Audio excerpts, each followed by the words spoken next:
ان کی مہک نے دل کے غنچے کھلا دیے.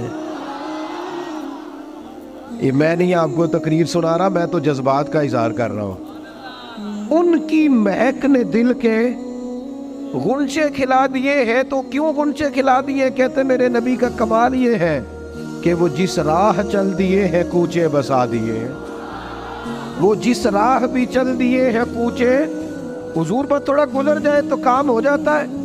قرار, سکون, سارے دکھ مٹ جائیں گے اگر دل حضور سے لگا لو گے, اگر محبتوں کا مرکز رسول پاک کو بنا لو گے. آپ دیکھیں احد کے میدان کے اندر کافر نے ایک بڑی عجیب سازش کی مسلمانوں کو پریشان کرنے کے لیے.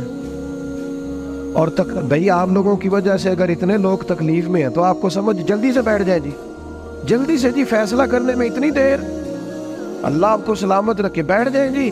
اب آپ کھڑے ہیں جناب, آپ بھی بیٹھ جائیں, اللہ آپ کو برکت عطا فرمائے. اچھا ایک بندہ محفل میں کھڑا ہو جاتا ہے موبائل لے کے, اللہ انہوں سمجھنا چاہیے کہ باقی سارے کل بھی ہیں موبائل. خدا کے بندے آپ کی وجہ سے اتنے لوگ پیچھے اگر پریشان ہیں تو آپ کو سمجھنا چاہیے اس چیز کو. اللہ تعالیٰ آپ سب کو ہنستا اور مسکراتا رکھے. نبی پاک کی ذات سے جب آپ کی کامل وابستگی ہو جائے گی نا تو حضور کی ذات والا کا پیار, اور پیار لاروں والا نہیں ہونا چاہیے خالی جلسے محفل میں اور مائک ہاتھ میں آیا تو عشق کا دعویٰ تگڑا, خالی اس طرح نہیں. تنہائی میں بھی تو روئے حضور کی بارگاہ آیا. ایک محفل میں ایک دفعہ حاضر تھا تو ایک نعت کا بچہ میرے پاس آیا, کہنے لگا جی میری سفارش کر دیو, میں بھی حضور دی بارگاہ چ حاضری لوانی ہے. میں کہ پتر تو گھر جا کے پڑھ لے, اتنے بھی حاضری لگ جائے گی کہ 4000 بندہ چاہیے حاضری لوان لی.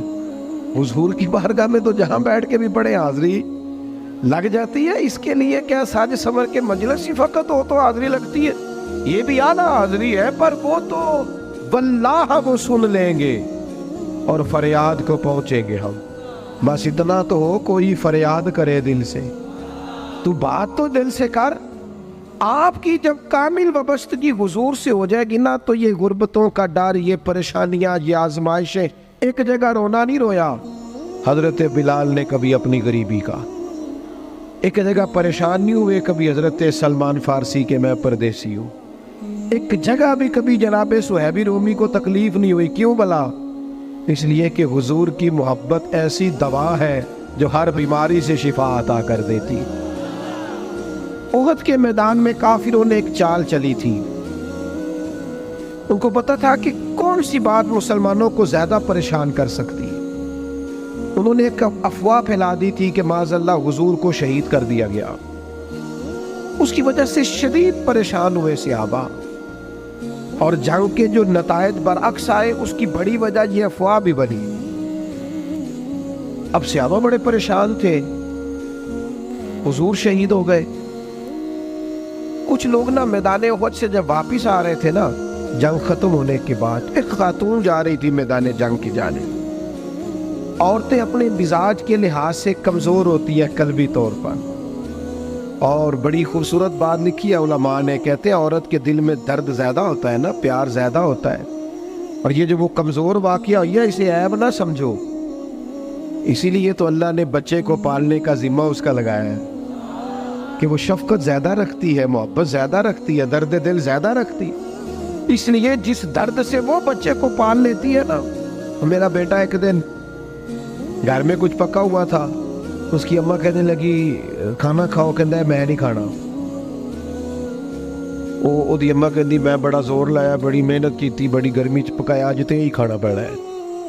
کہنے لگا میں نہیں کھانا, میں آرام سے کھانا کھا رہا ہوں. اب وہ ماں بیٹا بحث کر رہے ہیں. تھوڑی دیر گزر گئی تو مینوں کہندی تسی کیوں نہیں بولتے. میں کہا مینوں پتہ ہے کنے جیتنا ہے, تھوڑی دیر بعد کھلو جاؤ, مینوں پتہ ہے کنے جیتنا ہے. وہ بچہ اٹھ کے اندر چلا گیا, کہنے لگا میں نہیں کھانا, تسی کھاؤ.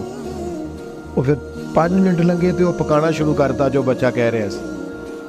تو میں کہا میں تو پتہ ہے نہیں نتیجہ کی ہے, تو اس بحث میں جانے کی ضرورت ہے. اس لیے کہ ماں اولاد کے سامنے ہمیشہ ہی ہار جاتی ہے.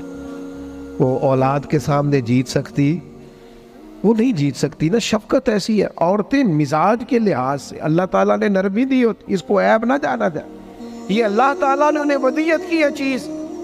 تو خاتون جا رہی ہے